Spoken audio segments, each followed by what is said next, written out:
just after midnight. The wind hit the coastal town the way the sea hits a cliff, slowly at first, then all at once, as if testing the stone before deciding to break it. By 1:17 a.m., power had failed in 3 streets near the harbor.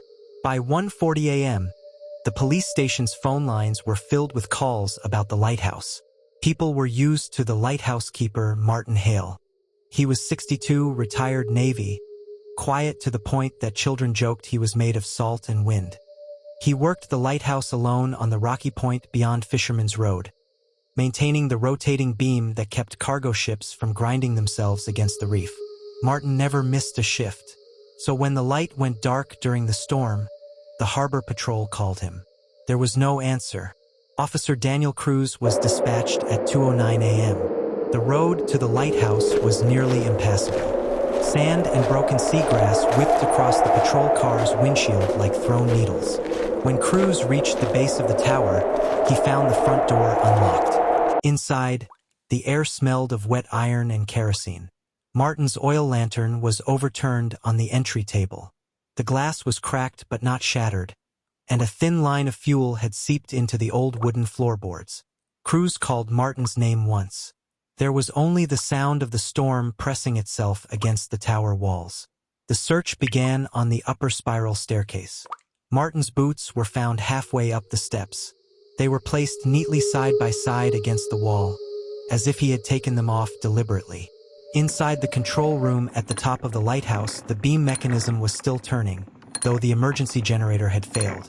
The rotating light swept the storm in slow, uneven intervals, throwing broken segments of brightness across the dark ocean. On the control desk was the logbook. The lighthouse log was required maintenance documentation, weather conditions, mechanical issues, unusual maritime sightings. The last entry was dated that night, 10:56 p.m. The handwriting was not Martin's. Detective Carla Mendez was the first to notice it. She had worked homicide in the county for 12 years and had seen enough forged notes to recognize when someone tried to imitate another person. Martin's handwriting, according to previous logs, was angular and controlled, with long horizontal strokes and small compressed vowels. The final entry was rounded and hesitant, as if written by someone unfamiliar with forming letters. The message was only 3 lines. Storm is louder tonight than the others. I think the light is tired. I am going outside now. There was no signature. Martin's usual entries ended with a timestamp and sometimes a note about the ships he saw offshore. Cruz asked the night technician who arrived later whether Martin had anyone else in the tower. No visitors, the technician said. Martin didn't like people climbing the stairs unless they were inspecting equipment. Search teams combed the rocky shoreline before dawn. They found Martin's coat tangled on a jagged limestone outcrop 30 meters north of the lighthouse. The coat was wet and torn along one sleeve as if pulled by something sharp. There were no footprints leading to or from the location. The tide had been high during the storm surge, which complicated the tracking. Forensics determined the coat had likely been deposited by water movement rather than thrown or dropped deliberately. The medical examiner found no body. The investigation turned inward. Neighbors reported seeing the lighthouse light functioning at 10:45 p.m., which meant Martin had been alive then. The storm was intense but not unusual for that season. What was unusual was a recording retrieved from the maritime surveillance system maintained by the Harbor Authority. At 11:02 p.m., the lighthouse camera, which faced the ocean side of the tower, captured a single frame of movement near the maintenance platform outside the control room window. The image was blurry from rain distortion, but investigators agreed on 3 details. Someone was standing outside the glass. The figure was tall enough that the head reached slightly above the window line, and the person's right hand was pressed flat against the window, fingers spread as if testing the glass for weakness. The figure was never identified. Martin's phone was recovered from the control room desk. It had one outgoing message sent at 11:03 p.m. to a number registered to a prepaid carrier. The message was blank. No text, just a delivery timestamp. The phone showed no further activity. 2 weeks later, Detective Mendez interviewed the retired night technician again after reviewing Martin's financial records, which showed nothing unusual except a small withdrawal 3 days before the disappearance.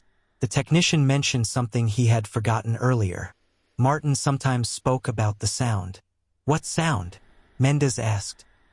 He said when the sea gets angry enough, you can hear someone walking inside the walls, the technician said.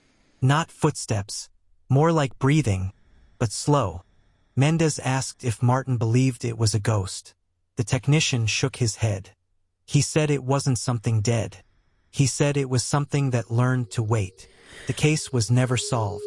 No body was recovered despite shoreline searches conducted for 6 months. The prepaid number that received the blank message was traced to a dormant SIM card sold in a city 300 kilometers inland. Records showed the card was activated once, used for the Lighthouse phone, and never accessed again. Handwriting analysis could not identify the author of the final log entry.